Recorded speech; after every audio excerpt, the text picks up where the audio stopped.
Todo mundo tem um anjo da guarda. Pedro Siqueira. Capítulo 2. Hierarquias e coros angélicos. Os seres angélicos interferem em nossa realidade por ordem do Criador. A matéria é regida diretamente por alguns deles. Outros o fazem indiretamente, supervisionando ou dando ordens às criaturas que detêm a missão de moldar os acontecimentos e transformações do nosso mundo, respeitando, entretanto, o livre-arbítrio. Como já disse, nunca vi dois anjos idênticos. Os seres angélicos diferem uns dos outros em aparência e no exercício de suas funções. Algumas pessoas cometem o erro de pensar que são todos iguais. Há alguns anos, uma senhora veio me falar ao final de uma missa na igreja de Santa Mônica, no Rio de Janeiro, onde eu participava do Ministério de Música. Pedro, enquanto cantávamos, fechei os olhos e visualizei uma revoada de anjos perto do teto da igreja. Eram como pássaros.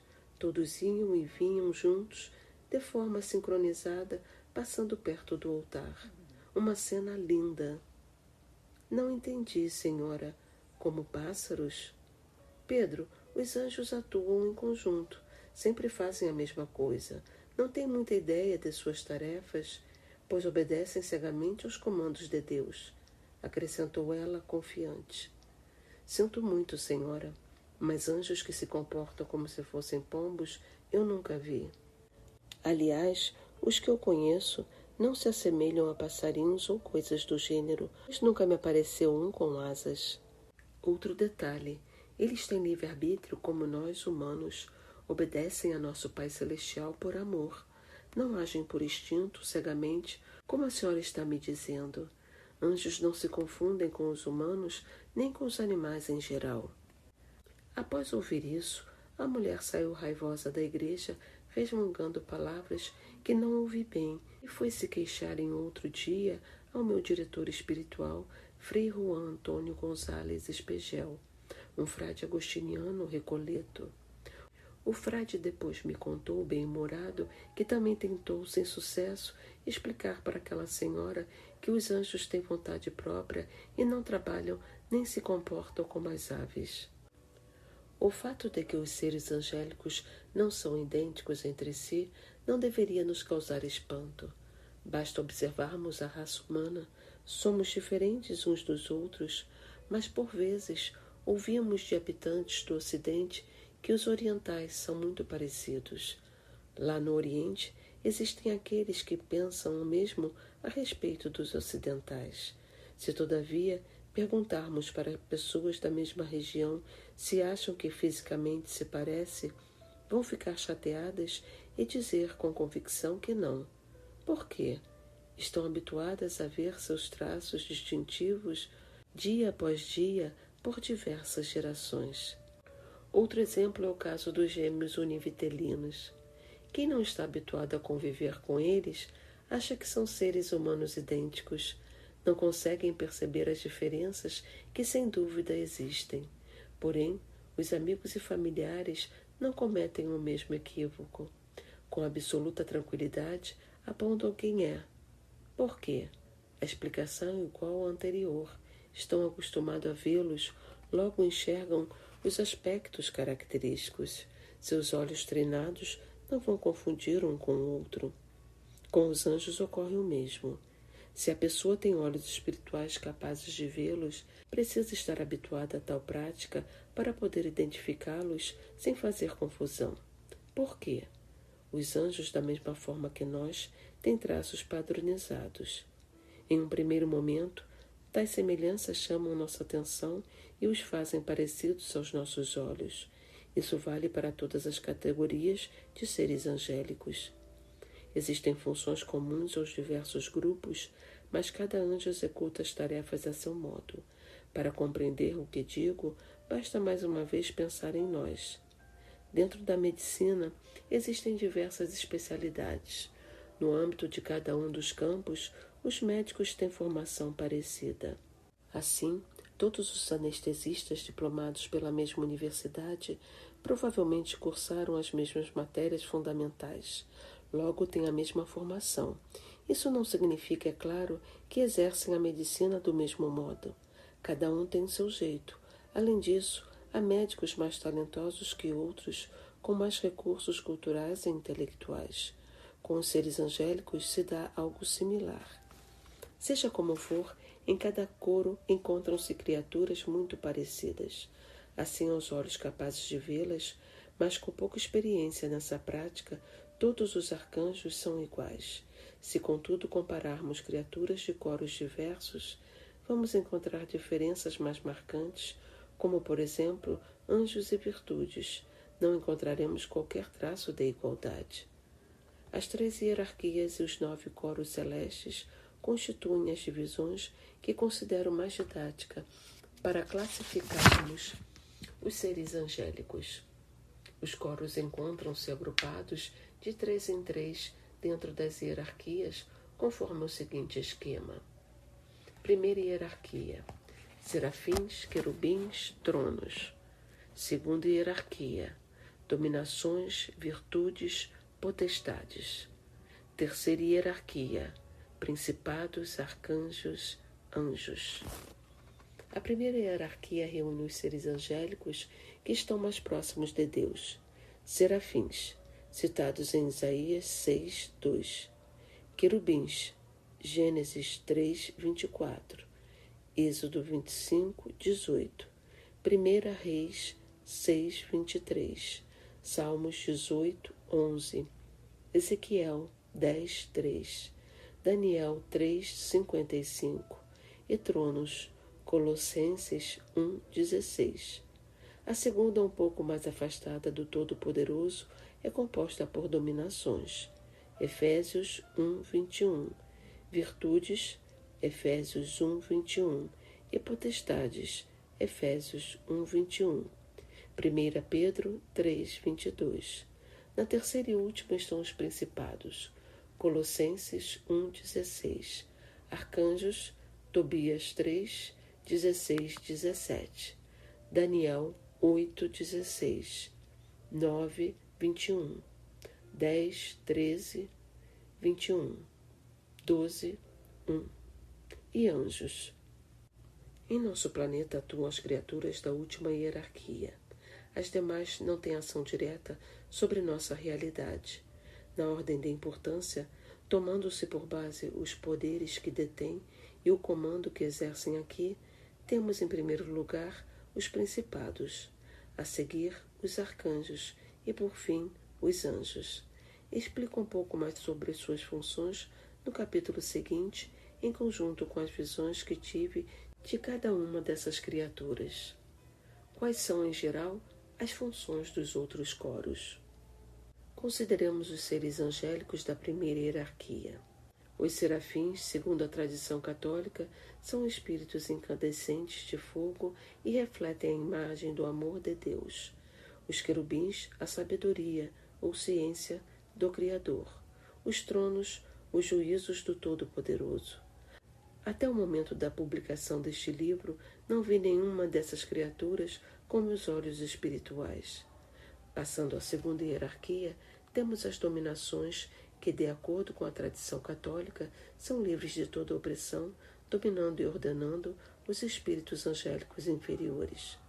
As potestades se preocupam, de forma genérica, em elaborar táticas para que a vontade de Deus seja implementada no sistema solar sob o critério da multiplicação dos atos de amor e paz, ocupando-se de assuntos sobre a vida e a morte de todas as criaturas que o habitam. Nessa missão, são supervisionadas pelas virtudes que estão hierarquicamente acima delas e traduzem a pureza de Deus, emanando fortaleza para que as potestades e os seres angélicos que atuam em nosso planeta implementem seu trabalho entre nós. Aqui cabe uma breve observação sobre hierarquia. Para mim, as virtudes são superiores às potestades. Há, todavia, estudiosos que consideram como correta a ordem inversa. Portanto, não se trata de ponto pacífico entre os teólogos. Minhas visões, contudo, encontram apoio em 2 grandes santos católicos, São Dionísio e Santo Tomás de Aquino. Além disso, São Paulo expõe a mesma ordem aqui adotada nos seguintes termos: acima de todo principado, potestade, virtude, dominação e de todo nome que possa haver neste mundo como no futuro. Efésios 1, 21. Dentro de cada coro há milhões de criaturas. Todas elas têm o próprio campo de atuação. Não faria sentido Deus criar milhões de seres idênticos. Cada um tem o seu traço distintivo, sua assinatura pessoal. É preciso frisar que as criaturas de cada coro têm livre-arbítrio. Por não serem carnais como nós, não possuírem um corpo físico, não cometem os pecados que cometemos. O único pecado de que são capazes é o da soberba, que, aliás, foi a causa da queda de Lúcifer e de parcela dos seres angélicos. Tais criaturas rebeldes contra os desígnios de Deus foram banidas da presença do Pai Celeste e expulsas de seus coros. Como punição, ficaram confinadas aqui, na terra, impedidos de ver e conviver com Deus e os demais seres do paraíso. Elas constituem um número considerável de demônios.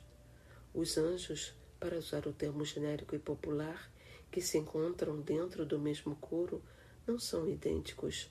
Não é só a matéria, tal como a conhecemos em nosso mundo, que causa a individualização das criaturas.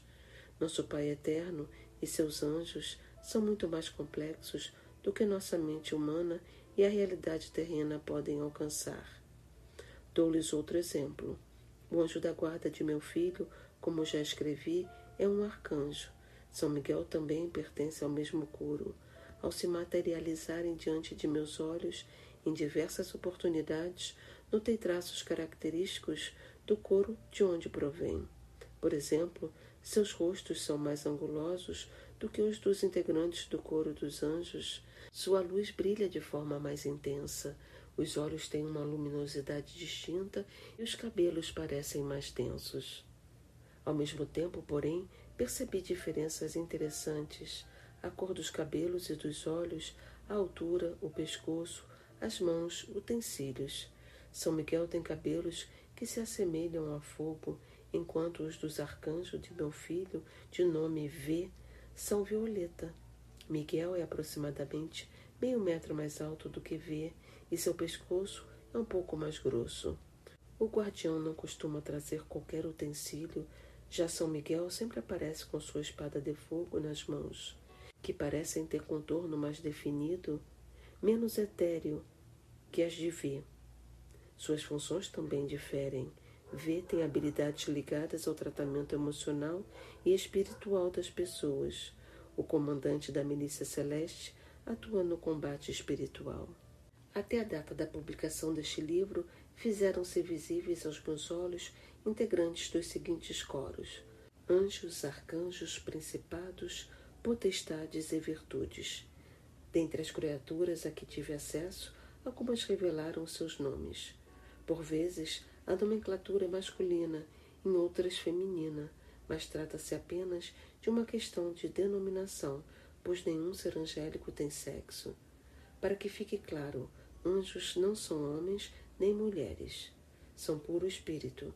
Podem se materializar em nosso mundo como adultos, crianças ou animais, mas só por uma boa razão, normalmente com a finalidade de defender seus protegidos. Dom Bosco, por exemplo, na Itália, foi salvo de bandidos por seu anjo da guarda, que se corporificou como um grande cão, um mastim. Meu anjo da guarda, no entanto, nunca se materializou de forma diferente da que descrevi na introdução. Tal procedimento, repetido por tantos anos, é excelente para minha segurança, pois nenhum demônio conseguiu até hoje passar-se por ele. Nenhuma criatura angélica surgiu diante de meus olhos com asas. É possível, contudo, que apareçam para os seus protegidos ou para quem tem o dom de vê-las desse modo. Afinal, são puros espíritos que podem assumir a forma que quiserem. Tem uma explicação para as pessoas idealizarem os seres angélicos com asas.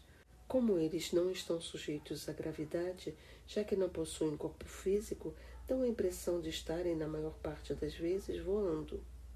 Há ainda a crença de que os anjos sobem aos céus para levarem nossos pedidos ao Pai e de lá descem trazendo suas mensagens. Somam-se a esses motivos narrativas bíblicas como a do profeta Isaías 6:2, que designa certo número de asas aos seres angélicos dependendo de seu coro. Em minha opinião, trata-se de linguagem figurada que guarda informações místicas. Tais textos não podem ser interpretados literalmente.